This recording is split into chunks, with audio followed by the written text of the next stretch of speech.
వరంగల్ జిల్లా నర్సంపేటలో కాంగ్రెస్ బీజేపీ శ్రేణుల మధ్య నిరసనలు ఉద్రిక్తతకు దారితీశాయి. రాహుల్ గాంధీకి వ్యతిరేకంగా బీజేపీ నాయకులు ఆందోళన చేపట్టి కాంగ్రెస్కు వ్యతిరేకంగా నినాదాలు చేశారు.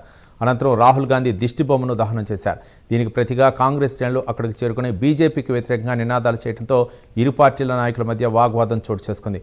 పరిస్థితి ఉద్రిక్తంగా మారడంతో పోలీసులు రంగంలోకి దిగి ఇరు వర్గాలను శాంతింపచేశారు.